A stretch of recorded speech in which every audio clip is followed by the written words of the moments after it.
mestre Edson. Eu quero mostrar para os senhores como que é possível substituir os valores perenes por valores relativos, fugazes, e isso justifica toda essa troca, essa inversão de valores que o mestre Edson teve dizendo que nós estamos vivenciando e vendo com nossos próprios olhos acontecer na nossa cultura, na nossa sociedade em geral. Então, eu quero começar dizendo para os senhores que todos nós possuímos padrões morais. E esses padrões, eles são construídos numa relação de ajuste contínuo entre aquilo que a gente pensa e aquilo que a gente faz. Isso é um processo que nós fazemos naturalmente o tempo todo. Então, como que a partir desse mecanismo de ajuste que nós possuímos, é possível trocar os valores perenes por valores que não sejam os nossos, né? Isso a gente faz em busca de uma consistência psicológica, e isso é muito importante para todos nós, nos sentirmos inteiros perante a realidade. Então, esse é um mecanismo contínuo que nós possuímos. E toda vez que a gente faz algo, uma pessoa, a gente não, toda vez que uma pessoa faz algo que está em consistência, em coerência, em harmonia com aquilo que ela acredita, com os valores, com os ideais, com as crenças, ela experimenta um estado de consonância cognitiva, que é exatamente essa harmonia, que eu posso traduzir para os senhores como um estado interno de paz. A pessoa está bem com aquilo que ela é e com aquilo que ela faz.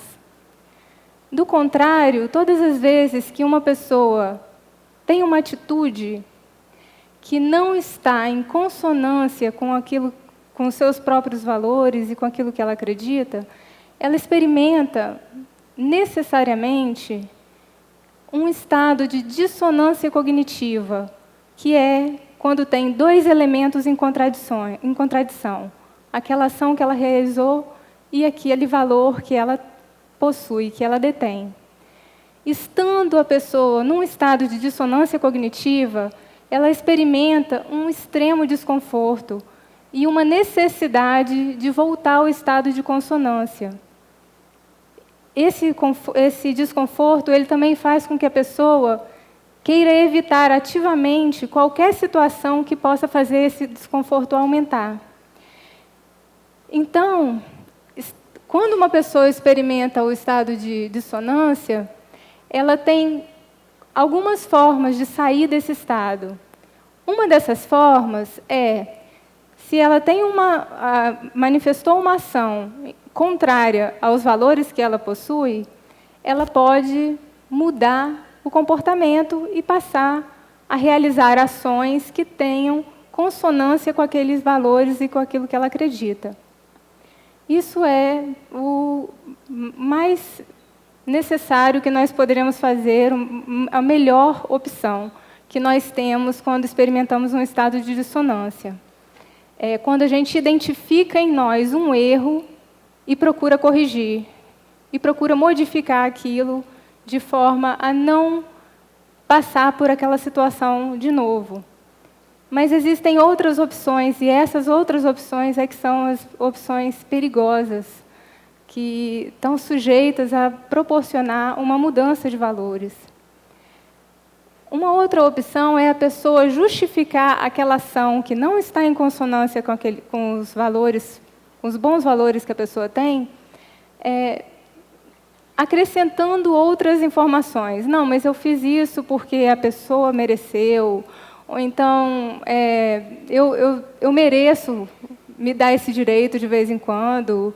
E ela vai justificando aquela conduta que não foi boa, acrescentando outros elementos que façam com que ela consiga diminuir um pouco aquele desconforto. Uma outra forma é justificar trocando o certo pelo duvidoso.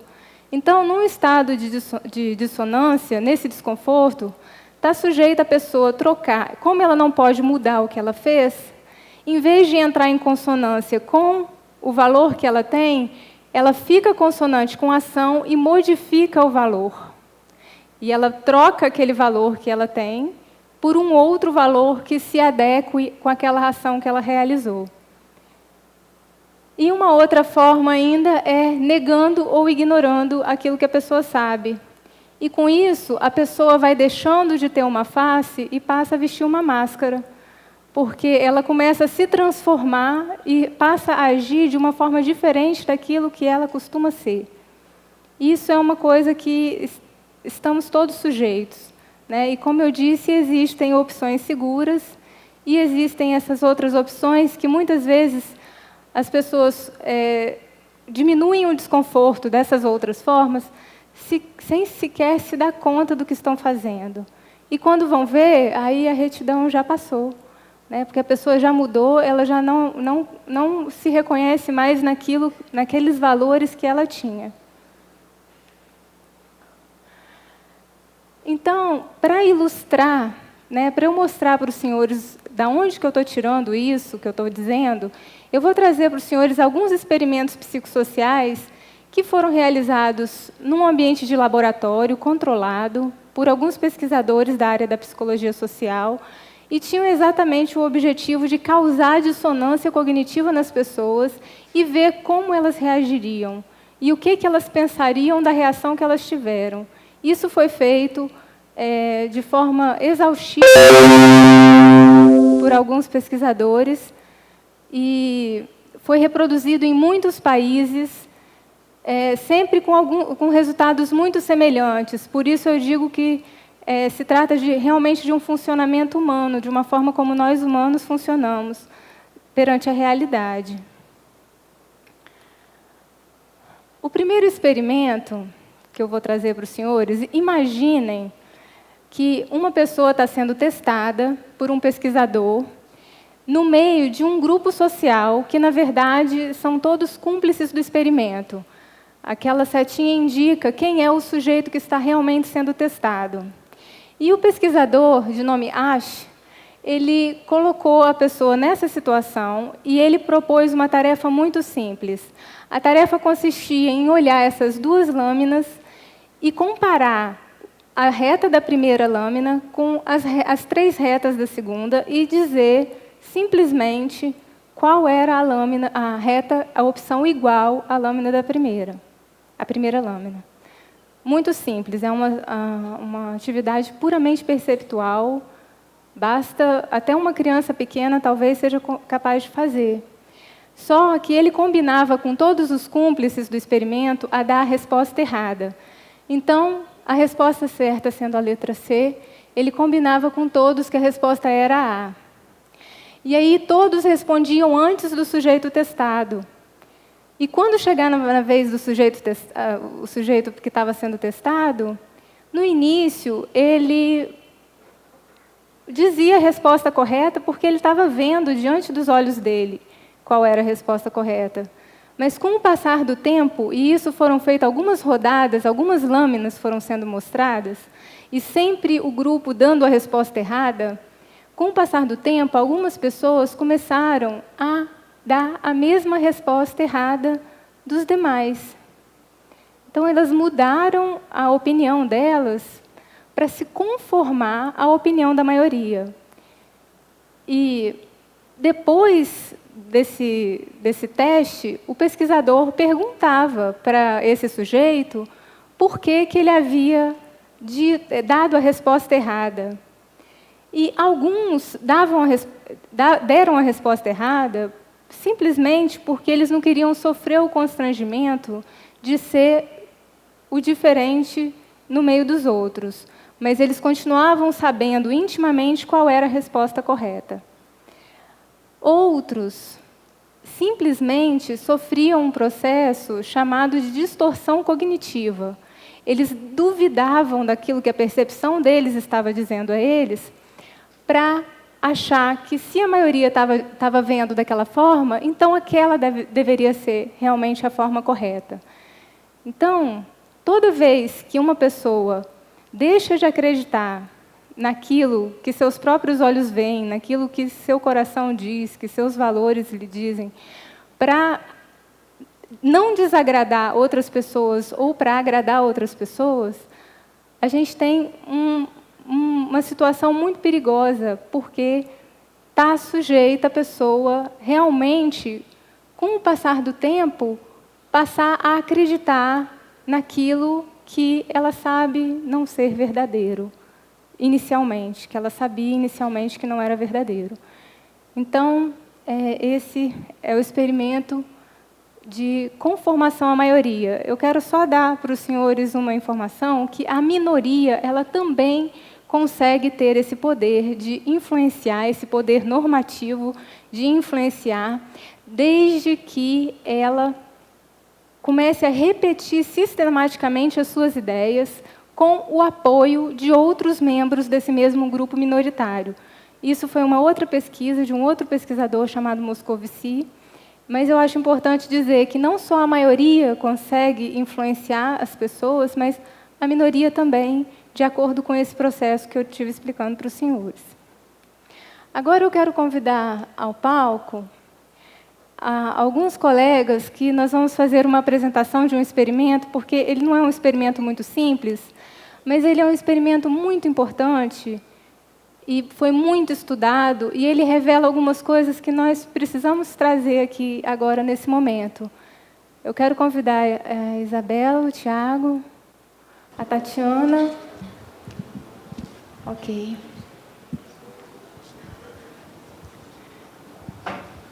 Vocês que são os voluntários para a pesquisa, que eu chamei? São? Isso. Então, onde é que a gente senta, Luana? Sim, você vai ser a professora, né? Isso. E você é o aluno. Vamos fazer um experimento. Vem aqui comigo. Vou abrir aqui essa porta. Não, Aqui nessa sala. Pode sentar. Aí é a Tati. Aqui? É a Tati. Ok. Pode vir aqui? Ó, abrir uma porta. Isso. Pode sentar aqui, por favor. Ela que é a professora. Não, ela é aluna. Sim. Então você vai ser a professora. Aqui nós temos um painel. Vamos usar isso aqui. Aqui nós temos um painel. Nesse painel aqui tem um conjunto de alavancas. Tá? Cada alavanca dessa, quando movida, ela vai dar um choque no aluno. Tá? Eu vou te passar aqui um conjunto de perguntas, de palavras, e sempre que o aluno errar, você vai mover uma dessas alavancas, tá? Para dar um choque nele. Aqui nós temos alavancas de choque desde 15 volts até 450 volts. Mas pode ficar tranquilo que o experimento é totalmente seguro. O aluno errando pode ficar tranquilo e dar o choque no aluno. Está entendido? Entendi. Podemos começar? Bom, as palavras-chave que o aluno deve repetir são menina azul, dia legal, pescoço gordo, cabeça difícil, menino rico, pássaro rápido e maçã verde. Aluno, qual a primeira palavra que você deve memorizar? Resposta errada. Resposta incorreta. O choque de 60 volts. Ai! Você tem certeza que isso é seguro? Com certeza, com certeza. Pode continuar o experimento. Pode continuar. Totalmente seguro. Só uma coisa que eu acho que eles precisam entender. Ela não está tomando choque nenhum, não. Nem no experimento ela estava tomando choque. Era só quem não sabia da trama era aquela ali, ó. Dá um microfone para Ela ele. não sabia da trama. Tá? E tinha toda a encenação. Ela é uma atriz contratada. E essa é a cobaia. Podemos continuar. Aluno, qual é a segunda palavra que você deve memorizar? Abacaxi. Resposta incorreta. Choque de 120 volts. E isso não causa danos permanentes, não? Não, tranquilo. Pode doer um pouquinho, mas não causa nenhum dano permanente. Né? Mas eu não quero continuar. Eu não quero continuar. Não, pode ficar tranquila. É muito importante continuar para o experimento. Ela está ciente disso. Pode continuar. Terceira pergunta, aluno. Qual é a palavra que você deveria memorizar? Resposta errada. Choque de 240 volts. Ai, ai, me tira daqui, eu não aguento mais. É realmente necessário que eu continue? É claro, é essencial para o experimento que você continue. Você está aqui para isso. Pode continuar. Então, e assim, a pessoa, pelo pedido de uma autoridade, que era o pesquisador responsável, a pessoa continuava dando choques num estranho, num desconhecido, e cerca de 60% dos participantes chegaram até o máximo de 450 volts. E Só uma coisa para dizer, 300 mil pessoas foram submetidas a isso, tá? Aí depois foi proibido. O que ela está trazendo é sério, porque é submissão à autoridade. Assim que foi feito campo de concentração, nazismo e tudo mais. Pronto. E 100% das pessoas, dos participantes, chegaram até 300 volts, no mínimo. Então, a gente vê que esse estado de dissonância que o sujeito da pesquisa apresentava, porque muitos deles não chegavam até esse número absurdo de 300, 450 volts, sem experimentar desconforto. Não, muito pelo contrário. Todos eles experimentavam um extremo desconforto com a ideia de estar causando sofrimento e dor a uma outra pessoa que eles sequer conheciam. Só que, no entanto, pela postura da autoridade e pela insistência da autoridade, eles cediam e continuavam no experimento, mesmo que os valores deles internos dissessem que aquilo não estava legal, que aquilo não era uma coisa adequada a se fazer. E esse estado de dissonância produzia exatamente uma modificação naquilo que a pessoa carregava com ela, e muitos, depois do experimento, justificaram aquilo que eles fizeram, dizendo que o aluno mereceu, o aluno era muito estúpido, e uma série de coisas para conseguirem ficar bem com aquilo que tinham feito, né? Então, tudo que nós fazemos deixa um resíduo em nós, então nós precisamos escolher muito bem o que fazer, porque isso deixa algum traço em nós. E esse traço, pela repetição de um ato, está sujeito a levar realmente à modificação dos valores de uma pessoa.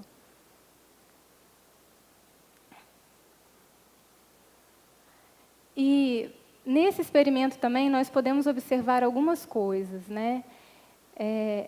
O engajamento e as técnicas de engajamento, elas têm uma ampla utilização atualmente, mas ela se trata basicamente de um ato aliciador. Então, a pessoa não tem objetivo nenhum, propósito nenhum em fazer alguma coisa que o outro quer que ela faça, mas, por alguma técnica de convencimento, ela pode ser usada a fazer algo que outra pessoa queira.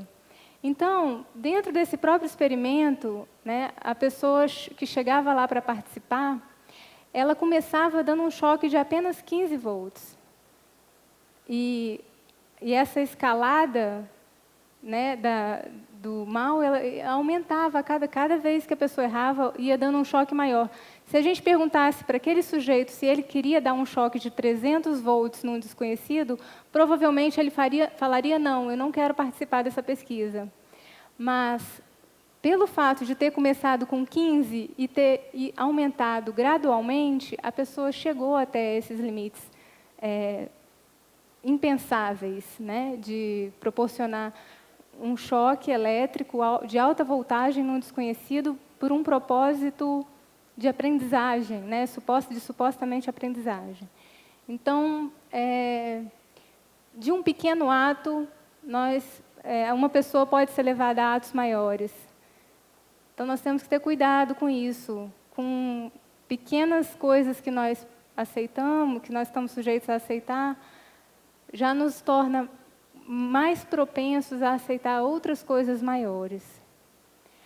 Uma outra forma de aliciar pessoas é fazer o contrário. Em vez de você começar com um ato pequeno e depois ir conquistando a pessoa para atos maiores, primeiro chega-se com uma coisa exorbitante que certamente a pessoa recusará, e aí depois chega com um pedido mais razoável, e aí a pessoa pensa, olha, se eu não aceitei aquele, esse está mais razoável, então eu vou aceitar por isso.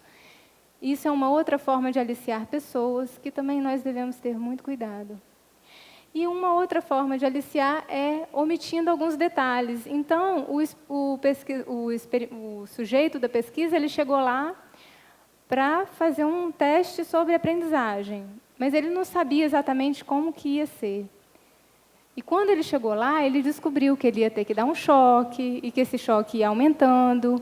Mas como ele já estava lá, e como ele já tinha aceitado participar, ele chegou até 300 volts. Então, nós temos que ter cuidado com isso também. Às vezes, nós estamos sendo convidados para uma situação em que nós não conhecemos todos os detalhes que implicam em fazer parte daquilo. E toda vez que a gente se submete a isso e nós deixamos de fazer aquilo que nós achamos ser o certo, simplesmente para não desagradar, para não parecer rude, para não parecer arrogante, ou então querendo mesmo demonstrar uma conformidade e dizer que nós somos da turma, ou então que nós somos pessoas moldáveis, isso realmente é uma coisa que nós devemos evitar e ver com muita atenção.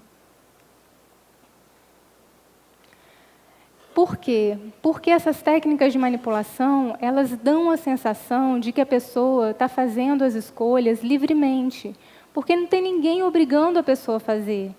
A pessoa se voluntaria, ela aceita, ela se permite, ela se deixa levar. Tudo que a pessoa precisa fazer é se deixar levar. Então, isso cria uma falsa sensação na pessoa de que ela está escolhendo aquilo livremente, quando, na verdade, ela está sendo conduzida para aquilo. Então, essa pressão, e toda vez que a pessoa é conduzida a algo sem que aquilo seja consonante com os interesses, os objetivos e os valores da pessoa, ela vai entrar no estado de dissonância cognitiva. E essa dissonância cognitiva vai fazer uma pressão sobre esses valores e está sujeito a criar uma alteração dos padrões morais da pessoa. E aí ela está funcionando dentro de uma engrenagem maior e ela não está sendo responsável, se responsabilizando de uma forma consciente pelos atos dela. Ela está se deixando levar. No contexto da educação, isso tem algumas implicações significativas que eu quero que a gente pense um pouco juntos, né? A sala de aula é um lugar propício para disseminação de ideias, né? Propício. Porque nós temos tanto uma figura de autoridade, que é o professor, e nós temos também um grupo social que é a turma, né? O grupo em que a pessoa está lá. E, por isso, é um ambiente que precisa um máximo de cuidado com que novas ideias, que ideias são essas que vão ser transmitidas. Porque, dependendo do comprometimento que um aluno tem com ideias diferentes daquela que ele acredita, está sujeito a ele mudar as ideias dele e passar a se conformar e acreditar em outras coisas que possam, talvez, não ser verdadeiras, né? Então, uma reflexão que eu quero trazer é o que nós queremos plantar no coração e na cabeça dos nossos jovens, das crianças e dos jovens, porque isso é uma questão realmente importante. O que a gente tem plantado e o que tem sido plantado e o que a gente quer plantar. E a gente percebe que a educação atual, ela tem os conhecimentos que são transmitidos, eles são rasos, primeiro, porque eles têm que caber numa questão de múltipla escolha, né? Todos os vestibulares e até os concursos públicos, eles são questões que a pessoa tem que saber um conteúdo muito vasto, mas na profundidade de um pires, né? Muito raso. Então, com isso, nós não estamos exercendo as nossas habilidades mentais, não estamos exercitando as nossas habilidades mentais de forma a poder examinar as coisas e conhecer as coisas mais profundas que dão mais sustentação para a nossa caminhada. E uma coisa que eu vejo que as escolas, elas ensinam o que o aluno deve pensar, mas raros são os lugares em que existe um ensino de como devemos pensar, como fazemos para pensar bem sobre uma questão, o que precisamos para poder examinar uma questão e extrair dela uma verdade. Então, o mestre Gabriel, ele fala que nós devemos examinar, né? Nós não devemos aceitar e devemos examinar para ver que ele está certo. Isso é uma orientação que eu vejo que tem uma ampla aplicação, inclusive no ambiente da sala de aula, né? Examinar. Como isso é importante, a gente examinar o que a gente está recebendo. E muitas vezes não é bem assim que acontece, né? Aquele conteúdo ele está dado e o aluno precisa prestar conta dele, né? E aí, quais são as consequências, né, do uso dessas técnicas combinadas em diversos contextos, inclusive no âmbito da educação, né? São os espinhos que a gente colhe, né, nos tempos atuais, que nós estamos produzindo, assim, existe uma produção de ilusões muito grande atualmente, e é difícil encontrar uma verdade no meio de tantas ilusões, né, que são oferecidas para os jovens, principalmente. Eles estão muito suscetíveis, muito sujeitos a essas técnicas de manipulação. E a gente precisa tomar consciência de que isso existe até para nos defender e auxiliar os nossos filhos a se defender disso também. E hoje em dia existe um grande incentivo à quebra de tabus, né? Então, na literatura, no cinema, nas artes em geral, quanto mais tabus forem quebrados, mais cool aquilo né? Aquilo representa. Então,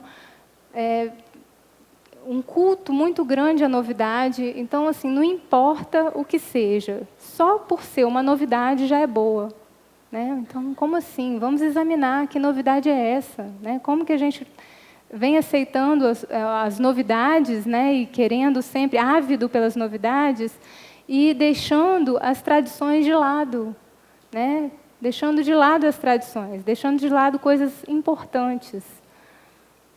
E então nós vemos uma série nós assistimos, né, atualmente uma série de transgressões morais e sendo debatidas e conversadas, né, nessa fábrica de ilusões, como se fosse verdade, sendo disseminadas um tanto de ideias, ideais e até ideologias que a gente sabe que, se a gente não examinar muito bem, elas estão sujeitas a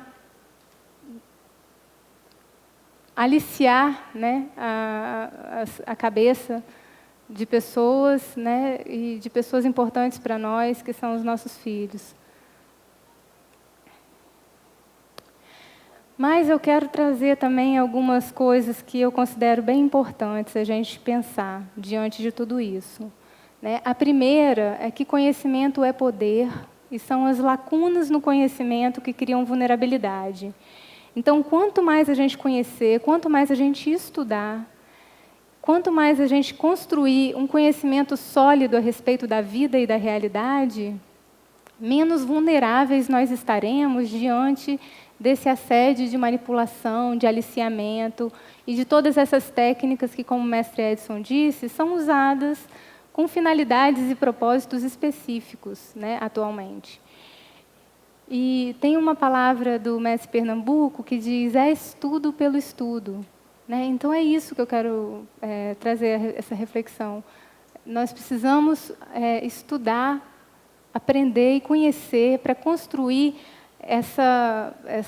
esse conhecimento sólido para poder resistir a essas técnicas de influência.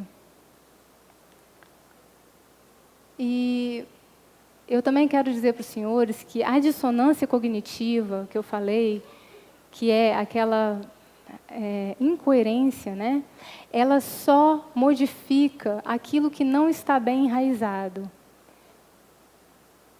Quanto mais nós tivermos um conhecimento profundo e enraizado a respeito das coisas e da realidade da vida, menos suscetíveis nós estaremos a todas aquelas técnicas de manipulação. Tem uma música que o mestre Gabriel gostava de colocar na sessão, que chama Dilemas da Vida, do Nonô e Naná. E essa música é todo um compêndio de orientação moral. Né? Então, não sei eu não vou ter tempo de trazer, mas é uma música muito bonita e que trata tem grandes orientações morais ali dentro. E na música fala assim, que diante dos dilemas da vida, eu sigo o meu lema sem retroceder. Então, quando eu tenho um dilema, o que eu devo fazer? Eu devo seguir o meu lema. É isso que fala na música, e eu penso que isso vem coroar mesmo essa ideia que eu estou querendo trazer para os senhores, de que toda vez que a gente se deixa levar, a gente está sujeito a perder algo importante para nós. Que nada é mais importante para nós do que os nossos valores e aquilo que nos faz ser quem nós somos. Né? Nós termos a nossa face e não nos deixar colocar uma máscara, porque alguém quer que nós sejamos assim ou assado. Então,